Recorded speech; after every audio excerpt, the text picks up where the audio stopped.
Hello friends, कैसे हो आप सब। आई होप कि आप सब बहुत अच्छे होंगे। स्वागत है आपका एस्पिरेंट्स एकेडमी 24x7 में। तो आज की वीडियो में हम पढ़ने वाले हैं memory, measurement unit and languages के बारे में। इसके पहले हम कंप्यूटर के बेसिक्स पढ़ चुके हैं, जनरेशंस पढ़ चुके हैं, हार्डवेयर एंड सॉफ्टवेयर के बारे में वीडियो जा चुका है। अगर आपने उसको अभी तक नहीं देखा है तो प्लीज पहले आप उसको देख लीजिए एंड देन इस वीडियो को देखिएगा। तो हम सबसे पहले बात करेंगे मेमोरी के बारे में। यहाँ मेमोरी का कंप्लीट क्लासिफिकेशन है। तो मेमोरीज बेसिकली दो टाइप की होती है। पहली है प्राइमरी मेमोरी और दूसरी है सेकेंडरी मेमोरी। अब इस प्राइमरी मेमोरी और सेकेंडरी मेमोरी के अंदर भी बहुत सारी डिफरेंट डिफरेंट तरीके की मेमोरीज आती हैं। जैसे प्राइमरी मेमोरी के दो पार्ट होते हैं, पहला है रैम और दूसरा है रोम। जो रैम है हमारा, रैम के भी दो पार्ट हैं, एस रैम और डी रैम। और जो रोम है, रोम चार तरीके के होते हैं, जिसमें है एम रोम, पी रोम, ईपी रोम, ईईपी रोम। फ्रेंड्स, हम इनको अभी डिटेल में आगे पढ़ने वाले हैं। अभी बस हम ये देख रहे हैं कि इनके कौन कौन से पार्ट्स होते हैं। सेकेंडरी मेमोरी को मेनली हम तीन तरीके से क्लासिफाई करते हैं, जिसमें आता है मैग्नेटिक स्टोरेज, ऑप्टिकल स्टोरेज और फ्लैश स्टोरेज की जो हमारी डिवाइसेस होती है, मेमोरीज होती है। अब इसमें जो हमारे मैग्नेटिक स्टोरेज है उसमें हमारी फ्लॉपी ड्राइव आती है, एचडीडी आती है, मैग्नेटिक टेप्स आते हैं। जो हमारे ऑप्टिकल स्टोरेज है उसमें सीडी रोम आता है, WORM आता है, डीवीडी आता है। फ्लैश स्टोरेज डिवाइसेस की हम बात करें तो इसमें pen drive, memory card, SSD, ये सारी डिवाइसेस आती है। तो अब हम देख लेते हैं कि सबसे पहले हम ये देख लेते हैं कि हमारी ये मेमोरी जो है ये होती क्या है एक्चुअल में।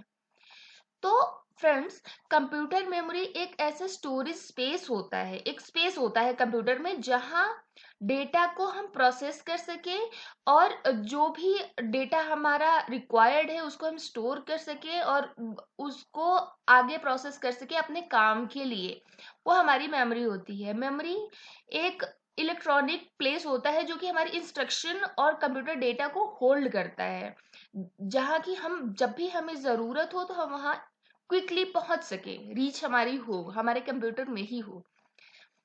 ये जो कंप्यूटर मेमोरी होती है ये डेटा और इंस्ट्रक्शंस को होल्ड करती है। जब भी हमें प्रोसेस करना हो रॉ डेटा को या हमें आउटपुट प्रोड्यूस करना हो तब ये हमें मिल जाए, इसके लिए मेमोरी होती है।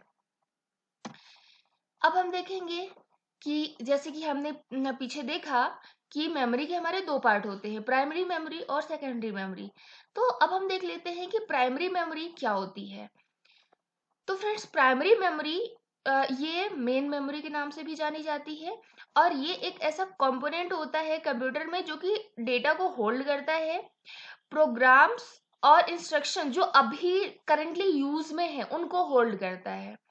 और ये जो प्राइमरी हमारा स्टोरेज होता है ये मदरबोर्ड में लोकेटेड होता है।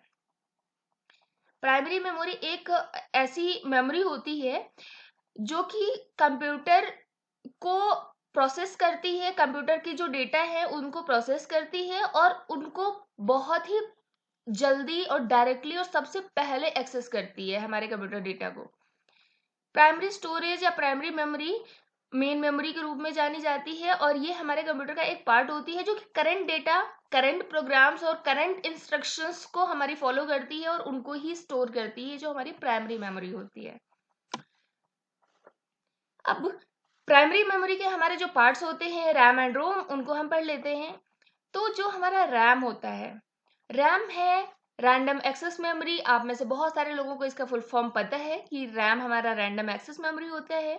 और रैम एक्चुअल में होता क्या है, तो रैम एक शॉर्ट टर्म मेमोरी होती है जहां डेटा स्टोर होता है जब उसके प्रोसेसर को जरूरत होती है तब के लिए। रैम एक बहुत ही इम्पॉर्टेंट कंपोनेंट होता है हमारे सिस्टम की परफॉर्मेंस को डिटरमाइन करने के लिए, कि हम इससे ये समझ पाते हैं कि जितना अच्छा रैम है उतनी अच्छी हमारे कंप्यूटर की परफॉर्मेंस होती है, उतना फास्ट हमें डेटा मिल पाता है कंप्यूटर के साइड से। रैम हमारा जो है वो हमें एक प्लेस देता है जहां पर हम अपने डेटा को स्टोर कर सके, एक्सेस कर सके शॉर्ट टर्म के बेसिस पर। ध्यान दीजिएगा, इसमें परमानेंटली कोई भी डेटा स्टोर नहीं होता है, शॉर्ट टर्म बेसिस पर हम अपने डेटा को यहाँ पर स्टोर करते हैं। जो भी इंफॉर्मेशन है हमारे कंप्यूटर में जिसको हम अभी यूज कर रहे हैं, एक्टिवली यूजिंग, जिसको हम तुरंत रियल टाइम में हम यूज कर रहे हैं, उन डेटा को स्टोर करने के लिए हम रैम का यूज करते हैं ताकि हम उसको तुरंत एक्सेस कर पाए।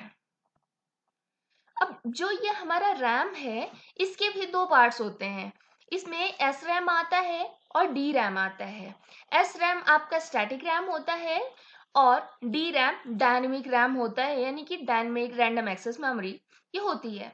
तो जो एस रैम होता है ये एक ऐसा मेमोरी चिप होता है जो कि क्विकर होता है, बहुत ही फास्ट होता है और एनर्जी एफिशिएंट होता है। अगर हम इसको कंपेयर करें डी रैम से यानी कि डायनेमिक रैम से, ये फास्ट भी होता है डायनेमिक रैम से।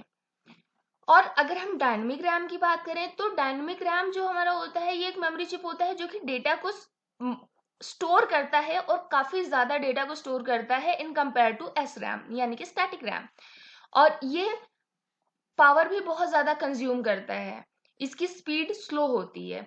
तो एस रैम और डी रैम में हमारे क्या डिफरेंस है कि जो हमारा एस रैम है, जो स्टैटिक रैम है, ये हमारे डेटा को फास्ट स्टोर करता है, फास्ट डेटा हमें प्रोवाइड करता है, कम पावर लेता है। जबकि हमारा जो डी रैम है वो स्लो डेटा को स्टोर करता है लेकिन ज्यादा डेटा को स्टोर करता है, पावर भी ज्यादा ये कंज्यूम करता है। आगे हम बात करेंगे रोम के बारे में। तो जो हमारा रोम है वो रीड ओनली मेमोरी है। ये एक रीड ओनली मेमोरी, ये एक नॉन वोलाटाइल टाइप मेमोरी है। इसका ये मतलब है कि ये जो भी डेटा रिसीव करता है वो परमानेंटली एक अपने चिप पर वो राइट कर लेता है, परमानेंट होता है इसमें जो भी डेटा है। और ये जो डेटा होता है ये आप अपने कंप्यूटर को टर्न ऑफ कर दे तो भी ये खत्म नहीं होता है। ये जो मेमोरी होती है जहां से आप, रोम एक ऐसी मेमोरी होती है जहां पर आप केवल अपने डेटा को रीड कर सकते हैं, उस पर फिर से दोबारा राइट नहीं कर सकते हैं, जैसा कि इसका नाम ही है रीड ओनली मेमोरी। और ये क्या करता है कि ये ऐसे प्रोग्रामिंग को रखता है जो कि हमारे कंप्यूटर को अलाउ करती हैं स्टार्टअप और रीजनरेट करती हैं जब ये हर टाइम हमारा कंप्यूटर जब भी ऑन होता है। तो आगे हम देखेंगे हमारे रोम के कौन कौन से टाइप्स होते हैं। तो इसके 4 टाइप्स आते हैं, इसमें है एम रोम, पी रोम, ईपी रोम और ईईपी रोम। एम रोम जो होता है वो मास्क रोम होता है और ये एक ऐसे तरीके का रोम होता है जो कि मास्क्ड होता है जब हम इसका प्रोडक्शन करते हैं। और ये क्या करता है कि ये हमारा जो यूजर होता है ये यूजर को इतनी परमिशन नहीं देता कि इसमें स्टोर डेटा को ये चेंज कर सके हमारा यूजर जो है। अगर आप चेंज करते भी हैं तो ये प्रोसेस बहुत ही ज्यादा डिफिकल्ट या फिर बहुत ही ज्यादा स्लो होता है एम रोम में यानी कि मास्क रोम में। अगर हम पी रोम की बात करें तो पी रोम हमारा होता है प्रोग्रामेबल रीड ओनली मेमोरी यानी कि प्रोग्रामेबल रोम, और ये प्रोग्राम्ड होता है यूजर के ही द्वारा। और एक बार जब ये प्रोग्राम हो जाता है तो उसकी जो डेटा होते हैं, जो भी इंस्ट्रक्शन होती हैं, वो चेंज नहीं हो सकती। फिर है हमारा ईपी रोम। ईपी रोम जो होता है वो इरेजेबल प्रोग्रामेबल रोम होता है और इसे हम प्रोग्राम भी करते हैं, रीप्रोग्राम भी करते हैं, यानी कि इसे हम इरेज भी कर सकते हैं, जो भी यूजर होता है इरेज भी कर सकता है और फिर से इसको प्रोग्राम भी कर सकता है। फिर नेक्स्ट है ईईपी रोम। ईईपी रोम जो होता है वो होता है इलेक्ट्रिकली इरेजेबल प्रोग्रामेबल रोम, यानी कि इसमें जो भी डेटा है वो इरेज होते तो है लेकिन उसके लिए आपको इलेक्ट्रिक फील्ड एक अप्लाई करना होता है। यहाँ पर आपको कोई अल्ट्रावायलेट लाइट की जरूरत नहीं होती है, बट इलेक्ट्रिक फील्ड के थ्रू ये आपका जो डेटा होता है वो इरेज होता है। अब हम आगे आते हैं सेकेंडरी मेमोरी की तरफ। ये हमने प्राइमरी मेमोरी अभी देखी और अब हम आते हैं सेकेंडरी मेमोरी की तरफ। तो सेकेंडरी मेमोरी में हम देखेंगे कि हमारा जो डेटा होता है, जो कंप्यूटर मेमोरी में हमारा डेटा होता है, वो ये एक मेनली नॉन वोलाटाइल मेमोरी होती है जहां पर हम अपने डेटा को इमीडिएटली एक्सेस नहीं कर पाते हैं। कंप्यूटर या प्रोसेसर के द्वारा। सेकेंडरी मेमोरी हमारी एक ऐसी कंप्यूटर मेमोरी होती है जो नॉन वोलेटाइल होती है, पर्सिस्टेंस होती है, और नेचर इसका ऐसा होता है कि ये डायरेक्टली एक्सेस नहीं हो सकती कंप्यूटर या प्रोसेसर के द्वारा। ये एक स्टोरेज डिवाइस के रूप में यूज होती है कंप्यूटर सिस्टम में, जहां पर आप एक बहुत बड़े डेटा अमाउंट को आप स्टोर कर सकते हैं। डेटा या इंफॉर्मेशन जो भी है, एक काफी ह्यूज अमाउंट ऑफ डेटा आप यहाँ पर स्टोर कर सकते हैं सेकेंडरी मेमोरी में। अब हम देखते हैं कि सेकेंडरी मेमोरी में हमारे कौन कौन से टाइप्स आते हैं। जैसे कि हमने 3 टाइप्स पढ़े हुए थे, तो हम उनको वन बाय वन करके पढ़ते हैं। तो इसमें सबसे पहले आता है मैग्नेटिक स्टोरेज। मैग्नेटिक स्टोरेज क्या होता है कि यहाँ पर हम डेटा को स्टोर करते हैं एक ऐसे मीडियम के थ्रू जो कि मैग्नेटाइज्ड होता है। मैग्नेटिक स्टोरेज एक मैनिपुलेशन होता है मैग्नेटिक फील्ड्स का एक मीडियम पर, जहाँ की हम ऑडियो रिकॉर्ड कर सकते हैं, वीडियो या किसी भी डेटा को हम मेनली स्टोर कर सकते हैं यहाँ पर। अब हमारी मैग्नेटिक स्टोरेज डिवाइसेस कौन कौन सी होती हैं? तो इसमें हमारी फ्लॉपी ड्राइव आती है, एचडीडी होती है, मैग्नेटिक टेप्स होते हैं। फ्लॉपी ड्राइव जो हमारी होती है, ये एक रिमूवेबल मैग्नेटिक स्टोरेज मीडियम होता है जो कि हमारे कंप्यूटर को डेटा रिकॉर्डिंग अलाउ करता है। वहीं जो एचडीडी होती है यानी कि हार्ड डिस्क ड्राइव, ये क्या होती है, एक इलेक्ट्रोमैकेनिकल डेटा स्टोरेज डिवाइस होती है जो कि मैग्नेटिक स्टोरेज को यूज करती है हमारे डेटा को स्टोर करने के लिए, और जो भी हमारी डिजिटल इंफॉर्मेशन है उसको रिट्रीव करने के लिए। और ये क्या होती है कि ये बहुत ज्यादा रिजिड होती है, और इसकी जो डिस्क होती है वो रैपिडली रोटेट होती रहती है मैग्नेटिक मटेरियल के साथ, जो वो कोटेड होता है मैग्नेटिक मटेरियल से। फिर हम देखेंगे कि मैग्नेटिक टेप्स हमारे क्या होते हैं। तो मैग्नेटिक टेप्स हमारे ये एक बहुत ही पुरानी टेक्नोलॉजी होती है। मैग्नेटिक टेप्स, जैसे आपने देखा भी होगा, हम मैग्नेटिक टेप्स का यूज करते थे जब हम कैसेट्स वगैरह यूज करते थे, तो उसमें एक रील होती थी, वो मैग्नेटिक टेप्स होते हैं। और इसमें भी हम अपने डेटा को स्टोर करते हैं, ये भी हमारी एक स्टोरेज डिवाइस होती है।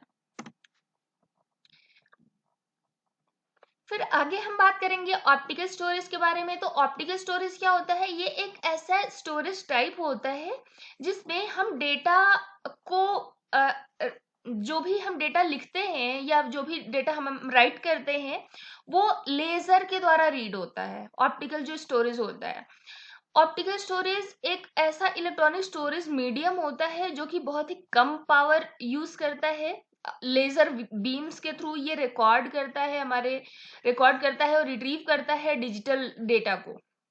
अब ऑप्टिकल स्टोरेज में हमारे क्या क्या आते हैं, इसमें सीडी रोम आता है, वॉर्म आता है और डीवीडी आता है।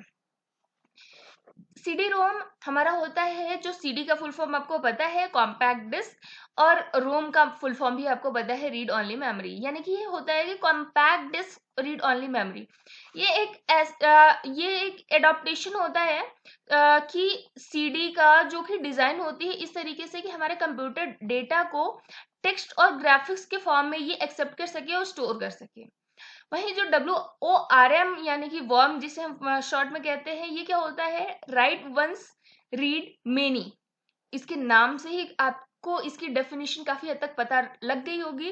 तो ये मेनली क्या करता है, ये डिस्क्राइब करता है कि हम जो भी इस स्टोरेज डिवाइस में जो भी इंफॉर्मेशन हम इसमें स्टोर करते हैं, वो एक बार जो लिख गई, एक बार जो भी इंफॉर्मेशन हमने पुट कर दी, वो कभी भी मॉडिफाई नहीं हो सकती है। फिर हम बात करेंगे कि डीवीडी क्या होता है। तो डीवीडी हमारा एक डिजिटल वीडियो डिस्क होता है, या डिजिटल वर्सेटाइल डिस्क भी इसे हम बोलते हैं।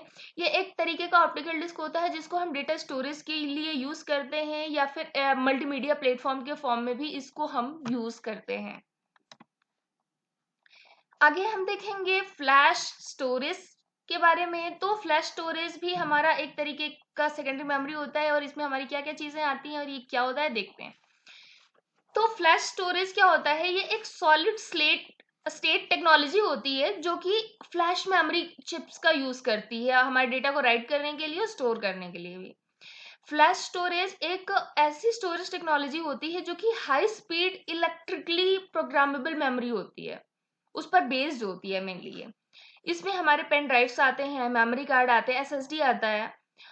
तो ये क्या होता है, पेन ड्राइव आप में से बहुत सारे लोग यूज करते हैं उसको। तो पेन ड्राइव क्या होता है, ये एक यूएसबी फ्लैश ड्राइव होता है जो कि पोर्टेबल होता है डेटा स्टोरेज डिवाइस के रूप में। हम इसे अपने कंप्यूटर में लगा सकते हैं, निकाल सकते हैं और इसमें रखा हुआ जो डेटा होता है उसको एक्सेस कर सकते हैं। ये कोई इसको हम परमानेंटली हमें लगा के रखने की जरूरत नहीं होती है। जब भी इसके डेटा की हमें जरूरत होती है हम इसको लगा सकते हैं, फिर बाद में हटा सकते हैं। सेम होता है मेमोरी कार्ड के साथ। तो मेमोरी कार्ड एक तरीके का ऐसा स्टोरेज डिवाइस होता है जो कि मीडिया और डेटा फाइल्स को यूज करने के लिए होता है। आप में से बहुत सारे लोग मेमोरी कार्ड यूज कर चुके होंगे अपने फोन्स में। फिर आता है एसएसडी, जिसे हम सॉलिड स्टेट ड्राइव कहते हैं। और ये एक ऐसा स्टोरेज डिवाइस होता है जो कि कंप्यूटर्स में यूज होता है। एक ह्यूज डेटा को स्टोर करने के लिए हम यूज करते हैं अपने कंप्यूटर में एसएसडी का। अब हमारी मेमोरी कंप्लीट हो गई। अब हम आगे देखते हैं कि हमारी मेमोरी की मेजरमेंट यूनिट्स क्या क्या हैं। तो फ्रेंड्स यहाँ पर आप देखेंगे कि जैसे इतने सारे मेजरमेंट यूनिट हमने स्क्रीन पर लगा रखे हैं और आप इसमें से चेक कर सकते हैं और ये आपको पता होने चाहिए। इन्हें आप ध्यान से रख लीजिएगा याद करके अच्छे तरीके से। इसमें क्या होता है, जो हमारा एक बिट होता है वो एक बिट ही हमारा बाइनरी डिजिट होता है। 8 बिट को मिला के हमारा एक बाइट बनता है। और जब 1024 बाइट्स हो जाते हैं तो उसको मिला के हमारा 1 KB यानी कि 1 किलोबाइट बनता है। 1024 किलोबाइट को मिला के हमारा 1 MB यानी कि 1 मेगाबाइट बनता है। 1024 MB को मिला के हमारा 1 GB यानी कि 1 गीगाबाइट बनता है। 1024 GB जब हो जाते हैं तो ये मिला के हमारा बनता है 1 TB यानी कि 1 टेराबाइट। फिर 1024 TB को मिला के हमारा 1 पेटाबाइट यानी कि 1 PB बनता है। फिर 1024 जो हमारे PB होते हैं उनको मिला के हमारा 1 EB यानी कि 1 एक्साबाइट बनता है। फिर 1024 एक्साबाइट यानी कि EB को मिला के हमारा बनता है 1 ZB यानी कि जेटाबाइट। 1024 जेटाबाइट को मिलाने के बाद हमारा बनता है 1 योटाबाइट। फिर 1024 योटाबाइट को मिलाने के बाद हमारा बनता है 1 ब्रोंटोबाइट। और 1024 ब्रोंटोबाइट को मिला के हमारा बनता है 1 जियोबाइट। और ये हमारी लास्ट मेजरमेंट यूनिट होती है। तो इसे आप ध्यान से याद कर लीजिएगा फ्रेंड्स। तो आज की वीडियो में बस इतना ही। आई होप कि ये वीडियो आपको समझ आया होगा, आपके काफी सारे टॉपिक्स क्लियर हुए होंगे। तो अगर ये वीडियो आपको पसंद आया है तो इसे लाइक करना, और अगर आपको जरूरी लगे आपके साथ आपके कांटेक्ट में कोई भी ऐसा है जिसे जरूरत है फ्री कंटेंट की, तो उसके साथ शेयर करना भी ना भूलिएगा। चैनल पर नए हैं तो सब्सक्राइब करके जाइएगा। मिलते हैं नेक्स्ट वीडियो में, तब तक के लिए धन्यवाद।